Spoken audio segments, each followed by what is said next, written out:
So my name is Alex, as Wes mentioned. I work at Cockroach Labs, which is a New York City-based startup, so very local, that is trying to build a cloud-native SQL database. Our overarching mission is to make data easy, and we think that this is one of the best ways that we can do so. So today I'm just going to talk a little bit about what it means to be a cloud-native database, why it's important to have a database like this, and most importantly, some of the techniques that we use to build this database and give it the properties that we want in it. So before we get started, it's useful to have a general understanding of what cloud native means. So I know cloud native is a word that gets thrown around a lot, and sometimes in different ways depending on what circles you run in. Before working at Cockroach Labs, I spent a couple years working on the Kubernetes project at Google, where I was neck deep in containers and cloud native and all that jargon all the time. So I have some idea of what it means, and hopefully we can get to a general agreement on that before we move forward into the actual engineering. So a cloud-native system has a number of properties, of which these are some of the key ones in my opinion. A cloud-native system is something where you aren't too reliant on any individual machine or any individual process. You can scale it out horizontally when you need to add more capacity. It's built to handle and automatically recover from failures. And it doesn't need a lot of operator overhead in the process of doing this. So when you think about how Netflix runs their compute, they have a bunch of short-lived ephemeral VMs that they don't get too attached to. They treat them as if they're a bunch of cattle. They don't treat them as if they're pets that need to be individually cared for.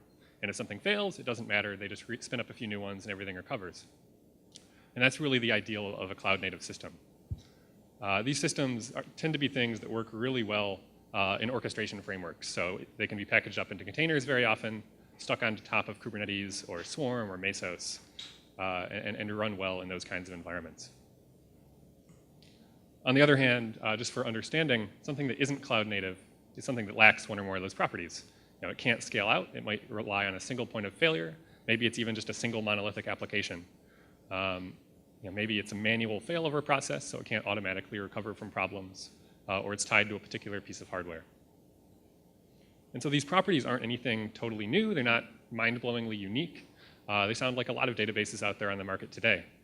There's a lot of NoSQL databases that offer these scale-out, automatically recoverable properties that you want. A number of big companies have been built on them.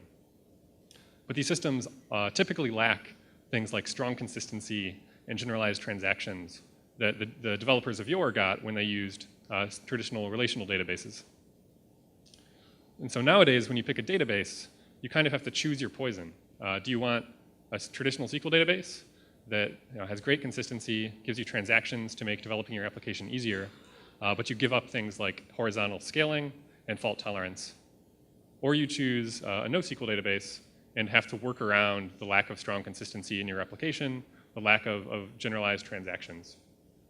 And this is a tough choice. There are good things about each.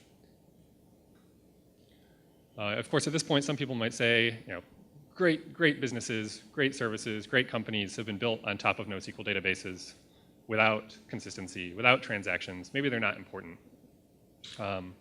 But I think if you've ever worked with one of these systems, you can remember having to spend time up front when you're designing a new service, thinking about how to work around your database. Thinking about the edge cases, whether your application will handle reading stale data occasionally, how you can update multiple pieces of your database in a way such that if one of the updates fails, you can recover, even though you don't have those transactions. And even if you do this perfectly up front and you build a perfect system that doesn't need consistency or transactions, what happens a year later when you've left the team? A few junior developers have taken over and have to implement some new business features. They don't know exactly everything that you did when you built the system, and they're very likely to accidentally hit an edge case where in production a customer will have a bug and you won't be able to easily reproduce it because it's a Heisenbug. It only comes up when a system is overloaded or has networking problems. There's really a lot of business cost to having to work around a database that doesn't give you proper consistency in transactions. And transactions, the same reasoning applies as for consistency. This is a quote from the Google Spanner paper. Spanner was a project at Google effectively trying to do the same thing. It was an inspiration for the Cockroach Labs company. Spanner is a scale-out SQL database that's meant to span very broad geographic areas, even around the entire world, with strong consistency and general transactions. And Google, as a company, thinks it is worth it to deal with the cost of building the system up front, and then with any latency problems that might arise as a result of using it, rather than having all of their developers have to reason about eventual consistency and the lack of transactions. It's just a better business case for them to take the burden off their developers and occasionally have to deal with a performance issue than it would be to always have to deal with the lack of consistency. And we think the same sort of reasoning and the same cost-benefit trade-off applies to a large number of projects. That if you had a database that could do this, even if it performed a little bit worse, you had slightly more latency, it would be an easy choice for most services. And so since this is so useful, you might ask, why has nobody done this other than Google? Why is there no open source product that does this? Why don't we have tens of these different databases available today? And the question, of course, the answer, of course, is just that it's really hard. It's not as if when people came to the drawing board to design a new database 10 years ago, when they were building Dynamo or Bigtable or Cassandra, they didn't sit down and think transactions are too confusing, we don't want to include them. It was just a matter of prioritizing scale and fault tolerance more highly and not being able to squeeze in transactions and consistency as well. Building a database is hard, building a distributed system is hard, dealing with time and ordering in a distributed system is even harder. And there is also a performance penalty if you have to do multiple round trips or even one round trip between different nodes in a database to commit data. So there are trade-offs, and it's not easy, but we think that if it existed in a good package, everyone would want to use it. And so if we can agree that these properties are useful, if you can agree that you want a distributed system to have some notion of truth, to be reliably consistent, then let's get into some of the details of how you do that. So we're going to focus on just a few properties of CockroachDB, a few layers of how that it's built, CockroachDB being the database that Cockroach Labs is working on. We're going to focus on how it distributes its data and replicates that data amongst all the nodes in the cluster. We're going to talk a little bit about how it keeps that data in sync using consensus, and then how we build truly distributed transactions on top of those foundational layers. So before we get into too many details, it's useful to have just a brief background on how the system is layered. So it's structured as a system of as a set of layers where each layer only has to care about the black box right beneath it. So even though we're a SQL database, the SQL part of our system isn't actually the most interesting part. Most of the guarantees that the distributed system provides are packed into that transactional key value layer. That provides consistent operations on keys and values and arbitrary transactions across those keys and values. And our SQL layer on top just relies on those guarantees to map SQL operations into a series of key value operations like gets, puts, conditional puts, scans, and deletes. So I'm not going to talk too much about that mapping of SQL to key value operations today, but I'm happy to talk about it in office hours afterwards if anyone has questions. What we are going to focus on is how that transactional key value layer distributes data, replicates the data, and keeps it consistent. So we'll start out by looking at how we distribute the data across a cluster, which is a very key property when building a system that has to be able to recover from failures and scale out arbitrarily. And the two key questions that you have to first answer when you're thinking about building a system like this is, how do you divide the data up into chunks? And then once you've distributed those chunks, how do you know where they're all located? There are two main approaches to solving this problem that have been used a lot in past systems. The first is hashing. The second is order preserving. The hashing approach is sort of what you would expect. Given a key to a piece of data, you hash the key, and then that hash maps onto one of the nodes in the cluster. So this is great because you don't need any kind of lookup table to figure out where data lives. Given the key that you want to find, you just hash it and you know exactly what node to look on. And that's awesome. The problem is that because hashing doesn't respect ordering, it makes it really hard to do ordered scans over your data. And for a SQL database, that's absolutely critical. You can't build a SQL database without an ordered system underneath it. Imagine trying to build an index on an unordered system. You can't do it. So in CockroachDB, we've had to go the order preserving approach. And this satisfies our need for efficient scans linearly over data. But it requires some additional indexing metadata that we have to keep track of so that given a key, we can look up where it's located, because otherwise we wouldn't know what machine it's on. So our data looks something like this. We break up the key space into a series of ranges from the beginning of the key space to the end, and each range lives on one or more nodes. Additionally, we have to have an indexing structure that indicates where each range lives in the cluster. And this looks basically like you would expect.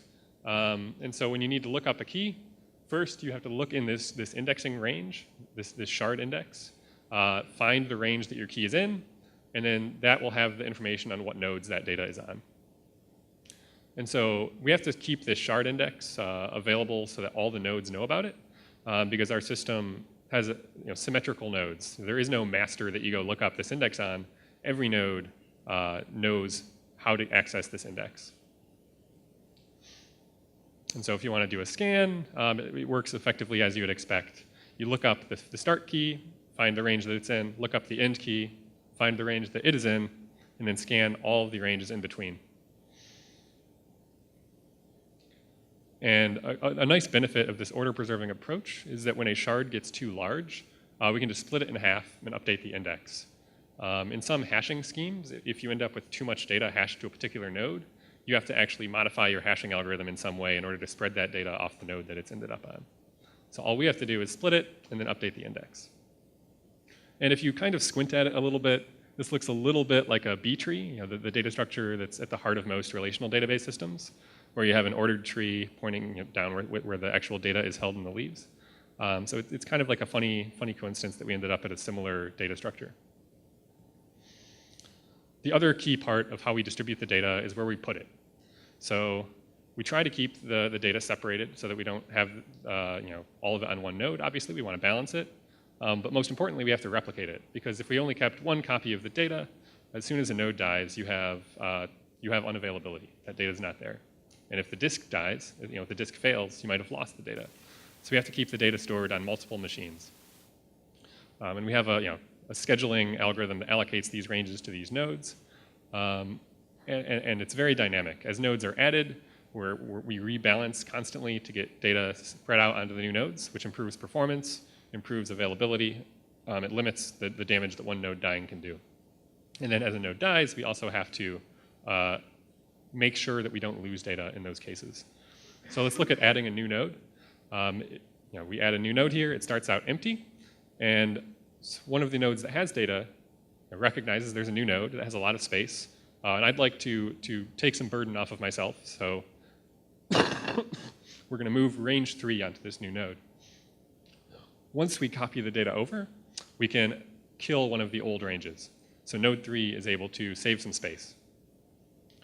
And this isn't just disk space. This is also memory for caching. It's compute for handling queries that are reading that data. So it helps balance all the resources of the cluster when we move the ranges around. And so we can do this until we have a reasonably good balance of data amongst the nodes in the cluster. And again, there isn't some master node coordinating all of this. It's a fairly dynamic process that's organically happening within the cluster as nodes notice that they have too much load on them and other nodes don't have much load on them. That node 3 will ask node 4, hey, will you take this range off my hands? And node 4 will have to respond, yes, I'll take that.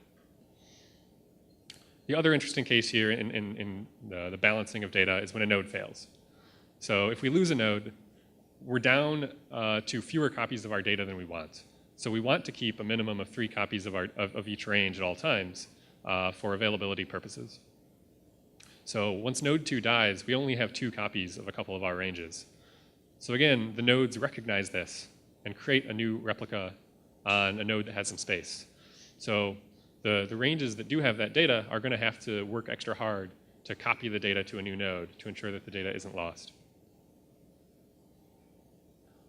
And once all the data is replicated away, we can forget about the old ones. So in order to facilitate this dynamic movement of data, we need to ensure that our ranges aren't too big. So we found that 64 megabytes experimentally is a fairly good size for this, such that the ranges are small enough that we can move them reasonably quickly when a node fails, but they're not so big or they're not so small that we have tons and tons of indexing overhead in tracking where all of these ranges are. There's nothing incredibly novel about what we're doing here in the data distribution part, but it really provides the foundation of the system for how we track where data is, how we keep it alive, how we keep it available, that's really necessary to provide a reliable cloud-native system. If we didn't have the data spread across multiple nodes, we couldn't scale out and we couldn't recover from failures and the like. Of course, once you have data spread across a number of places, the huge question becomes how do you keep it in sync? In a SQL database, you expect your results to be consistent. ACID, that traditional acronym, is key to a SQL database. Your data has to be kept consistent. And so you don't want different copies of data to be giving you different results because that's not providing true consistency. And it might even just be downright incorrect in most cases. So we have to use some sort of system to keep the data in sync across nodes. Again, there are two fairly common alternatives here. The first being primary-secondary replication, which many people here are probably familiar with if you've used a traditional SQL database before, and consensus, which you again might have heard of before, might have used. Primary-secondary replication has been used for quite a while, and in theory sounds awesome. So you have a primary node that receives all your writes, and then when it receives a write, it replicates that write onto a secondary, one or more secondary nodes. And then that secondary also has the data. And so reads can happen on either node. If the primary fails, you can promote one of the secondaries to primary, and everything's great. Of course, there are complications here. There are extra questions you have to deal with. If you do this primary-secondary replication asynchronously, meaning that the primary gets a write, the primary persists that write, and then it acknowledges the write before sending the data along to the secondary, it's possible that the secondary is out of date. So anyone reading from the secondary could be missing new data. And similarly, if the master fails, the secondary might not have all the data that the master had at the time that it failed. If you opt for synchronous replication, meaning that the secondary has to get the data before the primary will acknowledge any writes to users, then all of a sudden you're bringing your availability way down, because if the secondary fails, your primary can't accept writes anymore. So you've taken what already is a single point of failure and almost turned it into 2 points of failure, because if the secondary can't act writes, then the primary can't act them either. So you're hurting your availability there, and also your latency as well. So there's also this problem of ensuring that when you do a failover, your clients know which replica to connect to. So this is a fairly complicated approach with a lot of edge cases. It works really well in the happy case, but when things fail, it's likely you're going to lose some data or be reading stale data for a while. The consensus approach to ensuring that your data is in sync is a little different. So you have an odd number of nodes, and the idea is that when a majority of them agree on something, then that thing is the truth. So when a write comes in, once a majority of the nodes, in this case 2 out of 3, because we default to 3 replicas of things, once 2 out of 3 nodes have written it, then that data is written. So there's been a lot of research on consensus, but here's sort of a drilled, simplified version of what it looks like in practice. You have a leader and a couple of followers, and this is because in a number of consensus systems, it works by electing a leader that receives all writes and forwards those along to the followers. So we have a leader here that's received a write for Cherry. It writes it to its own disk and sends it along to its followers. As soon as either of them writes that key as well, the data is committed. Even before it's actually acknowledged, the data is committed as soon as it's written on a majority of the nodes. But in most cases, things won't be failing, and so the follower will act that data back, and the leader will acknowledge it to the user. So this does add an extra round trip to your writes, because the leader has to get an acknowledgement from a follower in order to tell the user that the data is written. Of course, as always, the interesting question is what happens when things are failing. And so let's look at that case a little bit. Remember that data is written as soon as a majority of the nodes have written it. So in this case, the leader receives a write for Cherry, and it writes it. But before it's able to pass that write along, it dies. And while it's gone, a new leader is elected. So we have this first leader over here still has the data that it wrote, but the new leader doesn't, and the other follower doesn't. So according to the rule, this data is not committed.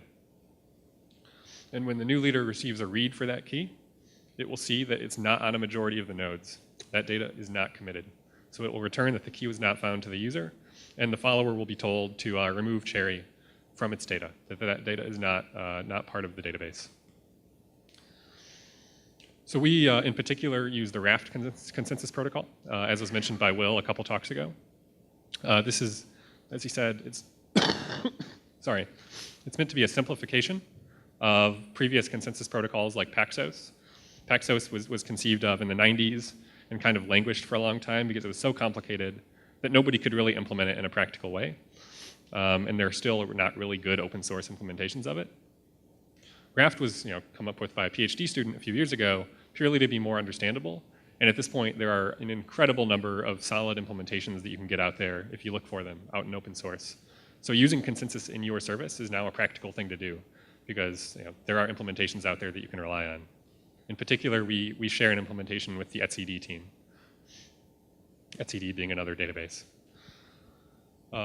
Practically in our database, we run one consensus group per each range of data. So remember, we have a lot of ranges replicated across the nodes. Each range gets its own consensus group so that all writes to that range are kept consistent across all the replicas of it. There are a number of engineering complications here around how we handle Raft, around handling adding new members, removing members, splitting ranges, dealing with the large number of ranges and consensus groups that we have in our system. But these are all engineering problems that can be worked around once you have that foundation. And so really the key point here is that consensus provides atomic replication. Each write that comes in is either written or it isn't. There is no sense of like one node having it and another node not having it, because when reads are served, they will ensure that it's only returned if a majority of nodes have it. And that's really useful to have. Having any kind of guarantee that you can rely on in a distributed system is incredibly useful. And so the next question that comes up, of course, is you have this great consistency per range, but your database doesn't fit in a 64 megabyte range. That'd be a tiny database. That'd be silly. So we have to worry about operations that hit multiple ranges. And that's where distributed transactions come in. So you can't have a SQL database without having transactions. And if we have a distributed database, our transactions have to be distributed as well, because the data will often not all be on the same node.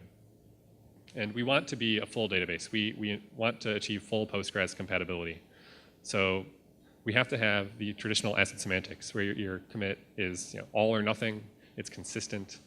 Each transaction is isolated from all others. And we default to the strong isolation level known as serializable, where every transaction that commits, the end state of your system is equivalent to as if each transaction had been executed in some serial order. So there is no interference at all between transactions in the outending data in your database. But to understand how we do distributed transactions, it's useful to first take a look at how transactions work in a single node database. So in a traditional relational database that runs on one machine, atomicity and durability are provided by the underlying file system, by a log write to that file system. So when a transaction comes in, it reads some data, it writes some data, and each of those writes is only provisional. It's not guaranteed to stick around. So these writes are tagged with the transaction ID. And those writes aren't considered committed until there's a commit message in the log for that transaction ID. So if a transaction comes in, writes a couple entries, and then aborts, those things are not considered committed, and any read should not return those at that point. But once the commit is written to the log, that single operation commits all the data. And so that's how they provide atomicity.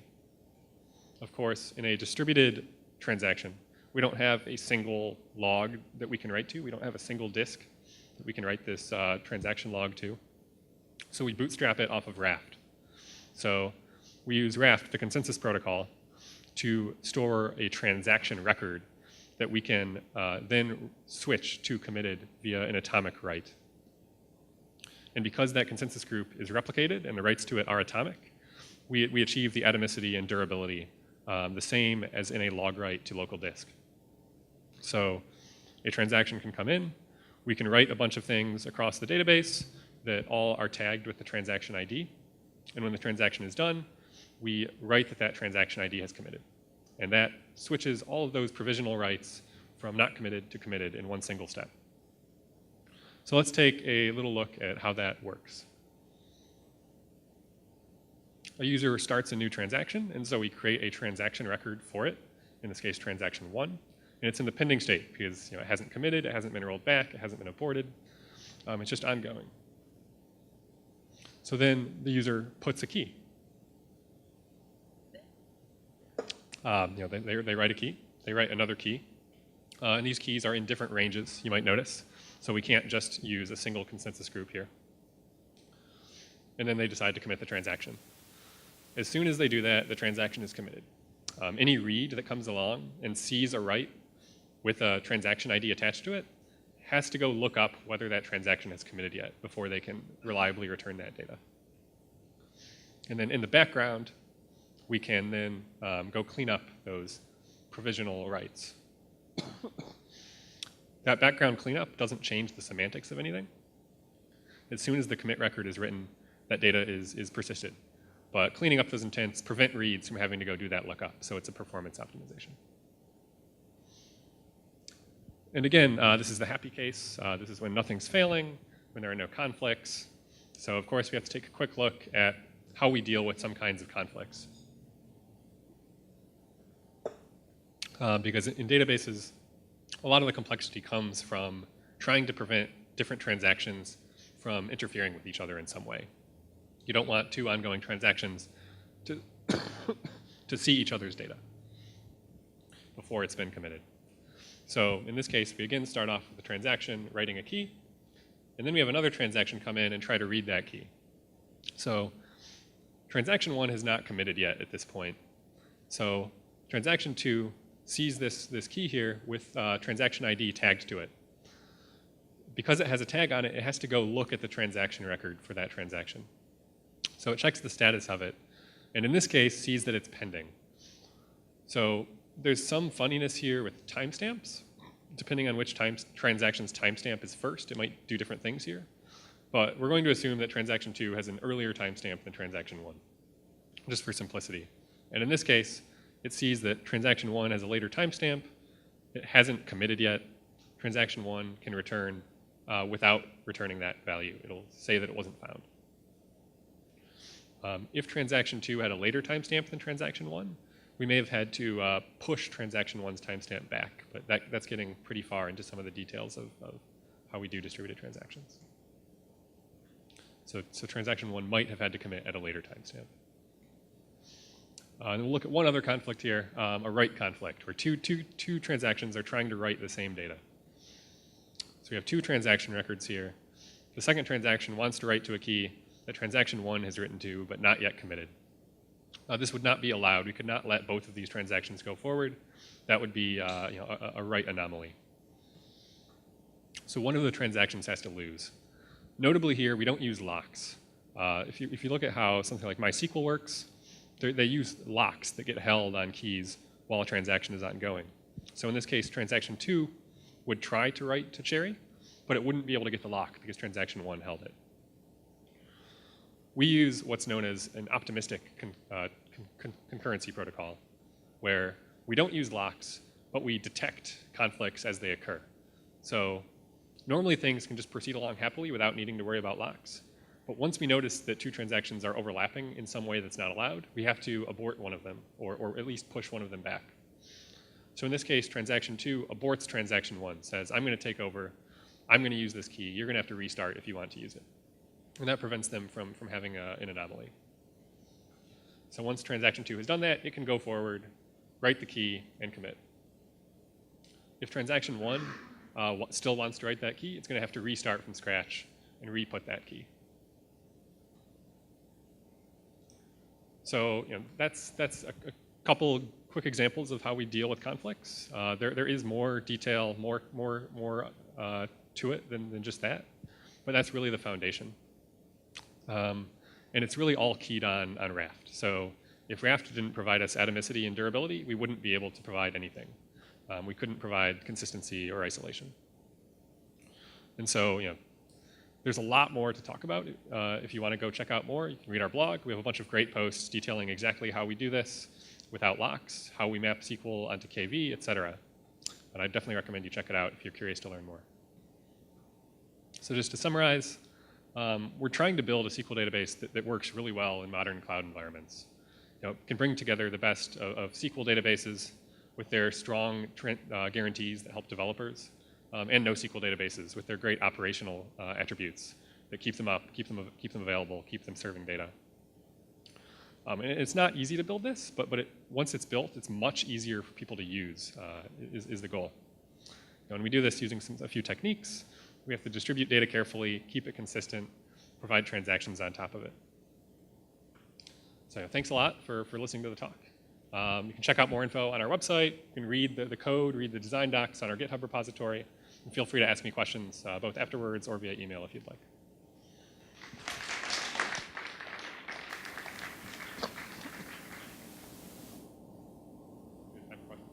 Are there any questions right now?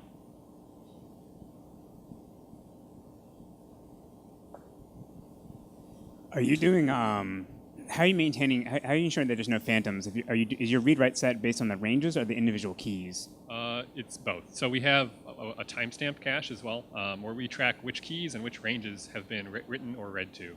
So if someone's read a range, used a predicate to read some sort of range, we do track that, and we do prevent phantoms. Okay. We have a bunch of Jepsen testing set up that provides, that verifies our serializability. Can you talk about how the range indexes are stored and distributed? Do you have to keep a complete copy of the range index on every node? And if so, how does that affect scale? So we don't keep a copy of the range index on every node. What we do is they're treated as any other range. So we keep 3 replicas of them in most deployments. Their location is gossiped. So we use a gossip protocol to ensure that all the nodes know the locations of those 3 replicas of that first range. And once you do that, that's gossiped everywhere. So nodes can go and look up data as they need it.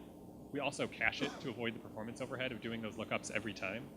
So, and if we have a cache miss, if some data has changed and we still use a cached version of it, it's okay because we'll just try to talk to a node that doesn't have a range and be told that we're wrong, and then we can go do the lookup.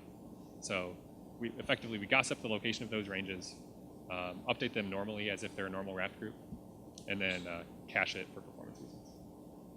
Does that answer the question? And I guess that can exceed 64 megabytes in size. So we have a 2-layer index. That's a good point. So the first index points to the location of the other index blocks. And with a 2-layer index, we can get up to exabytes of data. Great, thanks. I have a question on the concurrent write scenario that you had. It looks like, I don't know too much about databases as such, but it looks a lot like software transactional memory with MVCC. We do use MVCC, yeah. MVCC, I don't know too much about software transactional memory. Similar, I guess. So you restart the transaction if there was a clash, right? So how does this perform in a lot of writes scenario? Yeah, it's a great question. So the database works best when there's not high contention. We do ensure that long transactions can finish using some priority. So if you get aborted a bunch, your priority will jump up and you'll be less likely to abort it again. So we do ensure forward progress. For very write-heavy workloads that have a lot of contention on individual keys, we offer a lower level of isolation, snapshot isolation, which is actually the default level of isolation in many SQL databases that allows for writes to proceed a little better. But the only problem is if your writes are hitting the same keys. If your writes are going to different keys, there's not a problem and there won't be isolation issues. Thank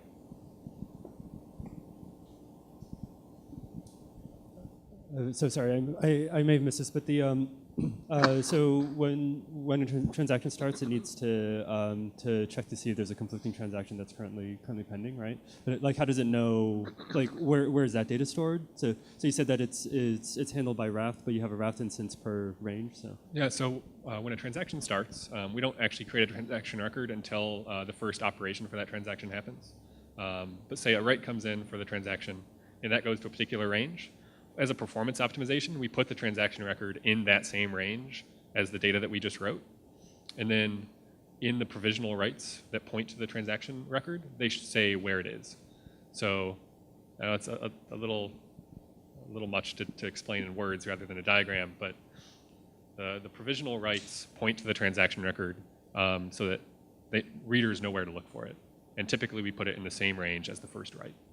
Okay, and what happens if the transaction spans multiple ranges? That's okay, because in the second range, the provisional write will point back to the first range where the transaction record lives.